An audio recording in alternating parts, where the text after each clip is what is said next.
parler plutôt d'une théorie si ancienne que de prime abord on a du mal à même enquêter dessus. C'est la fameuse théorie de la Terre plate. Cette théorie a été relayée par 3 groupes. Je pense, et on peut le soupçonner, que dans un premier temps, ce sont les services secrets eux-mêmes qui ont défendu cette thèse et qui ont relayé cette thèse de la théorie de la Terre plate.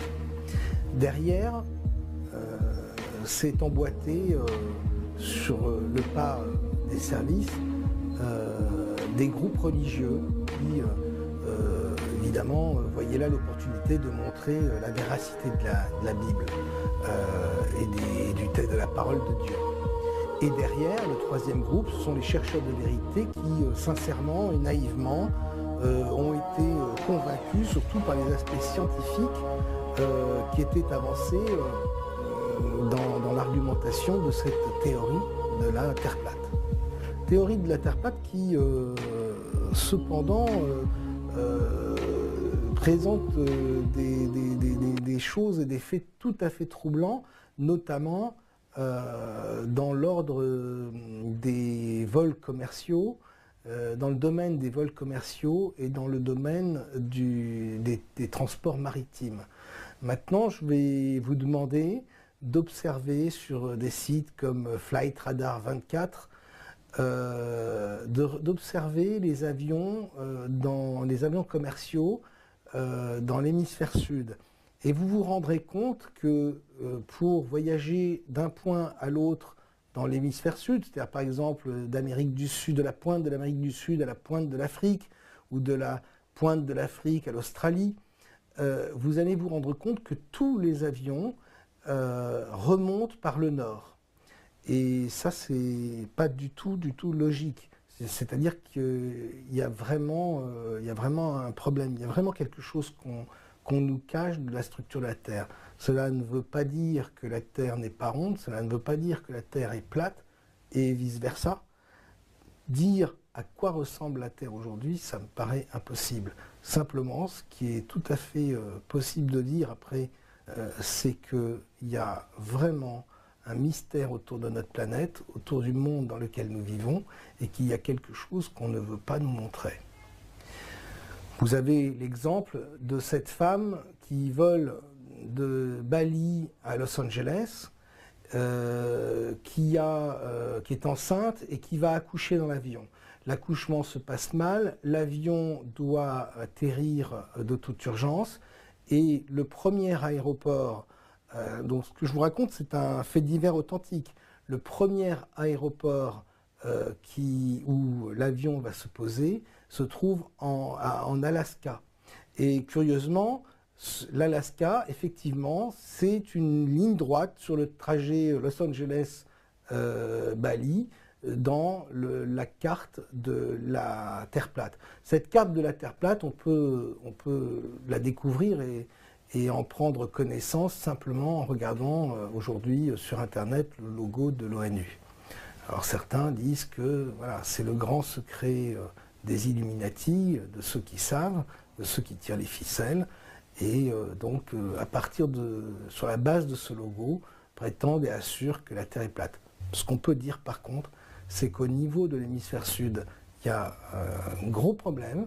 Au niveau de la structure de la planète, il y a un gros problème, on ne veut pas nous montrer.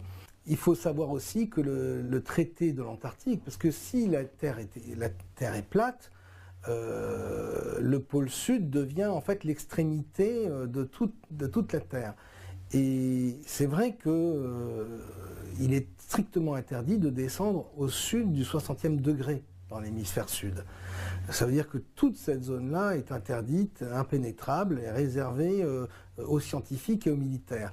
Alors on va vous dire que c'est pour des raisons écologiques, si vous voulez, d'écologie.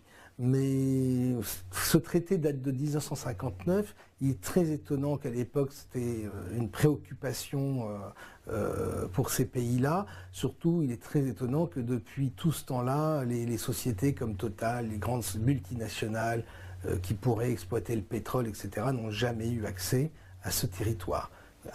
Ce qui est certain aujourd'hui, ce qu'on peut affirmer, c'est qu'il y a un gros problème sur la structure de la Terre. N'oubliez pas que la vision du monde que nous avons est la vision que les agences spatiales du monde entier nous donnent, et que ce sont des visions de militaires. Les agents de la NASA connaissent parfaitement le fonctionnement du cerveau humain et savent parfaitement manipuler l'esprit humain. Les psychologues sont des enfants de cœur à côté de ces gens-là, et ils utilisent cette connaissance pour nous montrer et nous faire croire ce qu'ils ont envie que nous croyions. L'absence de photos indiscutables, authentiques, de la Terre, de l'espace, pose vraiment problème. On peut supposer que la NASA détient des photos qu'ils ne veulent pas nous montrer. Ont-ils découvert que la Terre était plate? Parce que l'importance de ces missions dans les années 50, c'était que jusque dans les années 50, on n'avait aucune photo de la Terre. Les hommes savaient que la Terre était ronde, qu'elle tournait sur elle-même, qu'elle tournait autour du Soleil, mais il n'en existait aucune preuve. Et avec les progrès technologiques, il fallait donner aux êtres humains une représentation crédible de la Terre. Et c'est comme ça aussi qu'ont été impulsés ces programmes spatiaux. Donner une preuve de la validité des théories scientifiques. Et on se demande si la NASA ne s'est pas trouvée confrontée soit à des photos d'une Terre qui n'était pas ronde, qui ne tournait pas sur elle-même, ou carrément à une Terre plate, ou en tout cas aux limites de la matrice, à un dôme, etc. On peut imaginer qu'ils ont rencontré une anomalie extraordinaire. C'est une anecdote assez sympathique, assez savoureuse. Le lancement le 5 février 2002 de la fusée Atlas V montre un truc absolument exceptionnel. Au bout d'une minute du lancement de la fusée va passer vraiment dans la dernière zone de nuages et provoquer on dira qu'elle a traversé le mur du son. Mais en traversant le mur du son, il y a des effets physiques dans l'atmosphère, comme une pierre qui tomberait dans l'eau et qui projetterait des ondes, si tu veux. Et le ciel va réagir comme un liquide. Et là, on a vraiment la sensation que cette fusée Atlas V, ce jour-là, a traversé, a crevé une membrane.